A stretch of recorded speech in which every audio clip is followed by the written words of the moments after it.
ख्रिस्तामध्ये माझ्या प्रिय भाविकांनो, मनुष्य कितीही मोठा असला, कितीही महान असला तरी परमेश्वराशिवाय तो अगदी झिरो आहे. परमेश्वरापुढे त्याची किंमत शून्य आहे.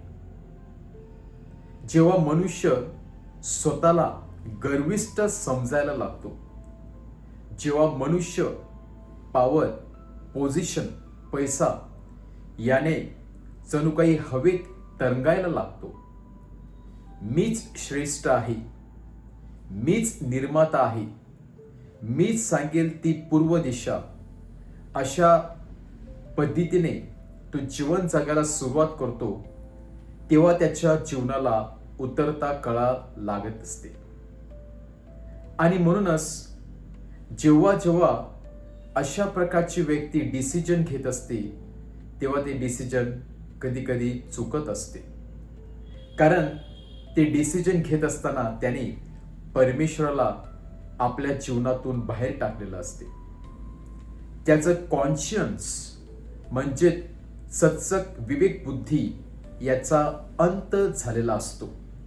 आणि अशा कारणामुळे ही व्यक्ती दुसऱ्याचं हित पाहू शकत नाही. दुसऱ्या व्यक्तीचं जरी कार्य नष्ट झालं, संपुष्टात आलं, तर त्याविषयी फारशी व्यथा अशा माणसाला कळत नाही.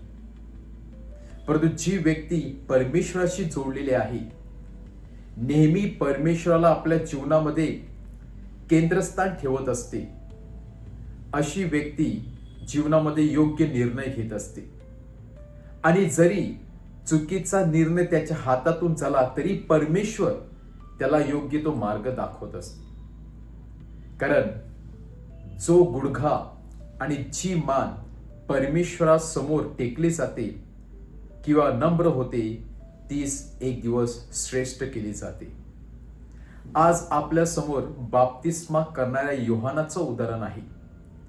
नम्रपणे किंवा सौम्य मनाचा, परंतु परमेश्वराच्या सामर्थ्याने भरलेला, सत्याच्या मार्गाने चालणारा, चुकीच्या मार्गाने चालणाऱ्या लोकांना योग्य ती दिशा दाखवणारा, आज त्याच बाप्तिस्मा करणाऱ्या योहानाचा शिरच्छेद करण्यात येतो.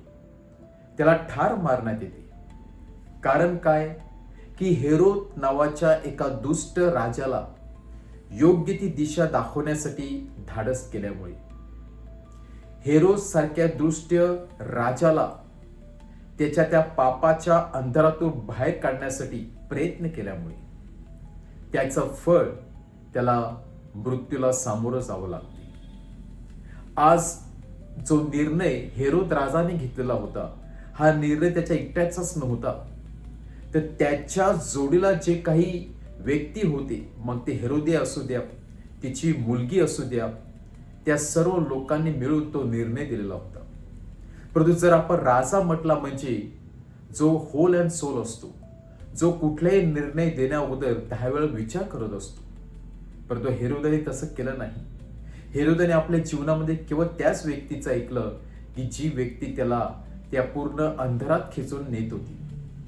आणि अशा व्यक्तीच्या ऐकण्यामुळे आणि परमेश्वराला योग्य स्थान न दिल्यामुळे आज हेरोद चुकीच्या मार्गाला, हेरोद योग्य व्यक्तीला किंवा चांगल्या व्यक्तीला तो ठार करत आहे, चुकीचा निर्णय घेत आहे. या क्षणाला या हेरोद राजाची सत्सक विवेक बुद्धी मरण पावलेली होती.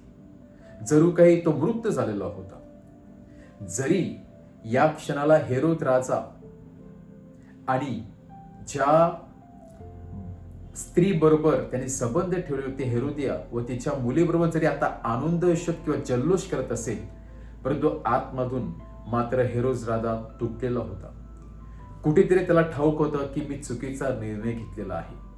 कुठेतरी त्याची झोप उडालेली होती. त्याला ठाऊक होतं की मी एका इनोसंट माणसाला धरून दिलेलं होतं. परंतु हेरोद शेवटी अंधऱ्या मार्गाने जात असतो. परंतु या दोघांमध्ये फरक एवढाच असतो की बाप्तिस्मा करणारा योहान सत्याची कास सोडत नाही. सत्याचा मार्ग सोडत नाही. तो त्याच मार्गावरती शेवटपर्यंत धरून राहतो, चिकटून राहतो. आणि म्हणूनच तो प्रभूसाठी रक्त सांडतो. जेव्हा आपण सत्याच्या मार्गावरती चालत असतो, शेवटी विजय सत्याचाच होत असतो. कारण हेरोदाचा नाश हा भयंकर प्रकारे होतो. हेरोदाचा पूर्ण राज्य नष्ट होते, परंतु परमेश्वराचा राज्याचा अंतकाळ कधीच होत नाही. आज देखील लोकांच्या हृदयामध्ये, लोकांच्या मनामध्ये बाप्तिस्म करणारा योहान आहे, हेरोद नाही. कारण बाप्तिस्म करणाऱ्या योहानाने सत्याची कास पकडलेली आहे. आज या बाप्तिस्म करणाऱ्या योहानाप्रमाणे अनेक थोर स्त्रिया, पुरुष या जगामध्ये होऊन गेलेले आहेत की ज्याने आपल्या प्राणाची आहुती दिलेली आहे, रक्त सांडलेले आहे सत्यासाठी, योग्य जीवन जगण्यासाठी. त्या लोकांच्या किंवा मार्गावरती मार्गक्रमण करण्यासाठी आज परमेश्वर आपल्या सर्वांना पाचारण करत आहे. सर्वच व्यक्ती त्या मार्ग धरू शकत नाही, पण ज्यांना ख्रिस्ताचा स्पर्श झालेला आहे, ज्या ख्रिस्ताचं अनुकरण करत आहे, ते नक्कीच त्या मार्गावरती चालण्याचा प्रयत्न करत असतात. कारण त्यांना भीती वाटत नाही मृत्यूची. कारण ख्रिस्त हा स्वतः मृत्यूवरती विजय मिळून मृत्युंजय झालेला आहे. ख्रिस्त आपला आदर्श आहे. आपण देखील त्या बाप्तिस्म करणाऱ्या योहानाप्रमाणे सत्याची कास धरूया, न घाबरता ख्रिस्ताप्रमाणे जीवन जगण्याचा प्रयत्न करूया.